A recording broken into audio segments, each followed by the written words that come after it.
రాష్ట్రానికి సంబంధించి కొన్ని ప్రత్యేకతలు ఉన్నాయి, మీ అందరికీ కూడా తెలుసు. ఎందుకంటే తెలంగాణ రాష్ట్రం అనేది ఏ ఒక్కరి వల్ల లేదా ఏ ఒక్క పార్టీ వల్ల ఏ ఒక్క సంస్థ వల్ల వచ్చింది అని మేము అనుకోవడం లేదు, అట్లాగే ప్రజలు కూడా అట్లా అనుకోవడం లేదు, దేశంలో ఎవరు కూడా అట్లా అనుకోవడం లేదు. మా జర్నలిస్ట్ సోదరులు కూడా ఆనాడు మాతో పాటు తెలంగాణ జర్నలిస్ట్ ఫోరం పేరిట మీరు కూడా మాతో పాటు కదం దొక్కిన వాళ్ళు, మీరు కూడా మాతో పాటు కలిసి నడిచిన వాళ్ళు, యాజమాన్యాల లైన్లు ఎట్లా ఉన్నా మా లైన్ మాత్రం తెలంగాణ అని చెప్పి పోరాటం చేసిన ప్రతి కలం వీరుడికి కూడా ఈ ప్రెస్ క్లబ్ ద్వారా హృదయపూర్వకంగా వారికి తెలంగాణ వ్యాప్తంగా ఉన్న మా జర్నలిస్ట్ సోదరులందరికీ కూడా హృదయపూర్వకంగా నేను వారికి కూడా ధన్యవాదాలు తెలియజేస్తాను. సరే, రాష్ట్రం ఏర్పడి ఒక పుష్కరం అయింది. మరి మా పార్టీ 25 ఏళ్ల ప్రస్థానాన్ని కూడా పూర్తి చేసుకున్నది.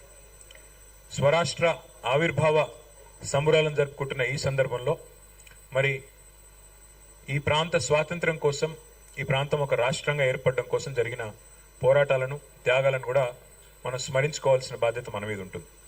ఎందుకంటే ఇదేదో ఆషామాషిగా వచ్చిన రాష్ట్రం కాదు.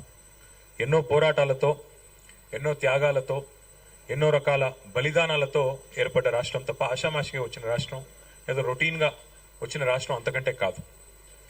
ఇక ప్రతిసారి మనకు ఒకటి తెలుసు, 12 ఏళ్ళు అంటే ఒక జనరేషన్, ఒక తరం మారినప్పుడు స్వరం మారుతూ ఉంటుంది. తరం మారిన ప్రతి సందర్భంలో మనం చూసినట్టయితే కొత్త కొత్త ఆలోచనలు వస్తూ ఉంటాయి, కొత్త కొత్త మరి ఆవిష్కరణలు కూడా జరుగుతూ ఉంటాయి. కానీ ఉడుకు నెత్తురుతో ఉరకలెత్తే యువతరం ఎవరైతే ఉన్నారో వారు ఒకటి గుర్తుపెట్టుకోవాలి, మనకి మన తాతల కథ, తండ్రుల కథ, మన జాతి కథ తెలియకపోతే భవిష్యత్తు కూడా మనకి అర్థమయ్యే ఆస్కారం లేదు. ఎందుకంటే వాళ్ళ భారతదేశానికి స్వాతంత్రం వచ్చి 79 ఏళ్ళు దాదాపుగా. మరి భారతదేశ స్వాతంత్రం వచ్చి 79 ఏళ్ళు అయింది కదా, స్వాతంత్రానికి పూర్వం ఏముండే ఏం లేదు అన్ని మర్చిపోదామంటే కుదరదు. ఆ స్వాతంత్రం కోసం జరిగిన పోరాటాలు, త్యాగాలు అవన్నీ కూడా మరి తరాలు మారినా, స్వరాలు మారినా వాస్తవాలు మాత్రం మారవు.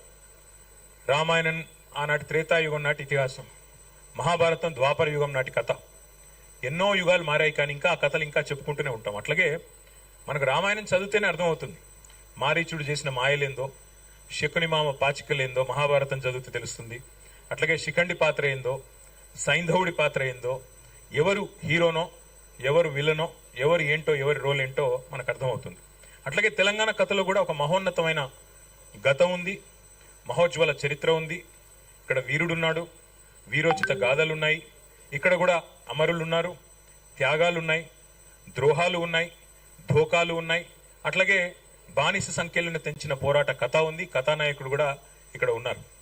సరే, ఈ కథలో శకుని ఎవరో, శిఖండి ఎవరో, మారీచులు ఎవరో, దుశ్శాసనులు ఎవరో తప్పకుండా వచ్చే తరం కూడా తెలుసుకోవాలని చెప్పి నా ఆలోచన, నా భావన. అందుకే 12 ఏళ్ళు గడిచింది కదా, ఏం సాధించారు అని రవికాంత్ రెడ్డి గారు అడిగినప్పుడు నేను కూడా కొంత అధ్యయనం చేసే ప్రయత్నం చేసే వచ్చినాను. ఈ రాష్ట్ర ఏర్పాటు అనేది ఏదో ఆషామాషిగా జరిగిన పోరాటం కాదు.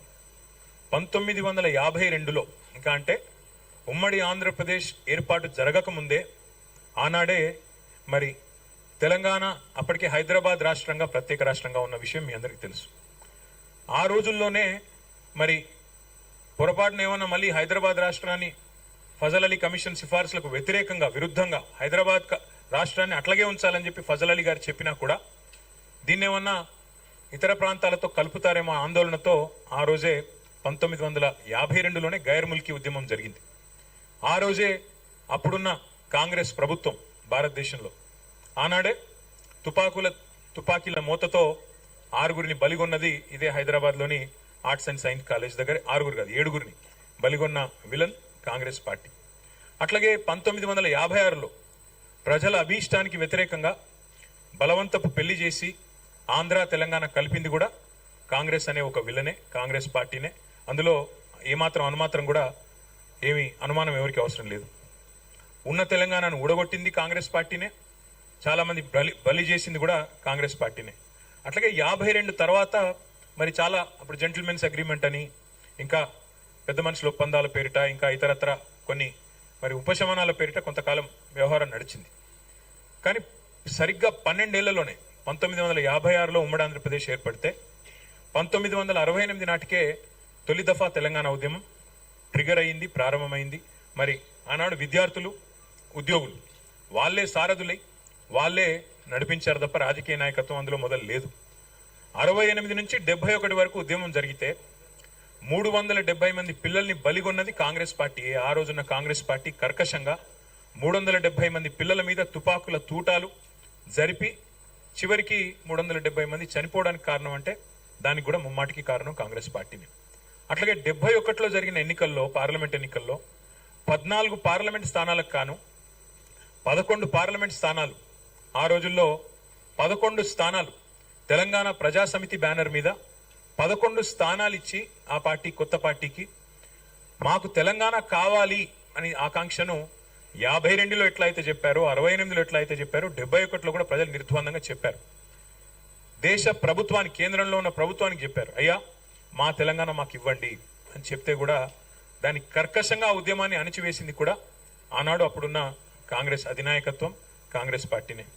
అట్లాగే మళ్ళీ 2001లో గులాబీ జెండా ఎగిరిన తర్వాత, కేసీఆర్ గారు మరి పార్టీ పెట్టిన తర్వాత, టీఆర్ఎస్ అనే పార్టీ పెట్టిన తర్వాత 2004లో మా దగ్గరకు వచ్చి పొత్తు పెట్టుకొని తెలంగాణ మనోభావాలను మేము గౌరవిస్తామని చెప్పి, రాష్ట్రం ఇస్తామని చెప్పి మరి ఎన్నికల ఎజెండాలో పెట్టి, అట్లాగే తర్వాత కామన్ మినిమం ప్రోగ్రాంలో పెట్టి, భారత రాష్ట్రపతితో చెప్పించి 10 ఏళ్ల పాటు మమ్మల్ని కాల్చుక తిన్నది తెలంగాణను.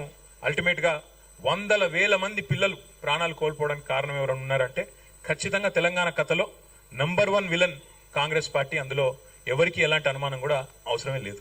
కానీ వాస్తవం ఏమి? సరే, కాంగ్రెస్ 2004లో మాటిచ్చి 14 దాకా నెరవేర్చకపోయినా పోరాటాలు ఆగలేదు. పెద్దలు కేసీఆర్ గారి నాయకత్వంలో 10 ఏళ్ల పాటు మరి 4 నుంచి 14 దాకా కొట్లాడినాం. అంతకంటే ముందు 4 ఏళ్ల పాటు కూడా పోరాటం చేసినాం. కాబట్టి ఫైనల్ గా జూన్ 2, 2014 నాడు తెలంగాణ రాష్ట్రం ఏర్పాటు జరిగింది.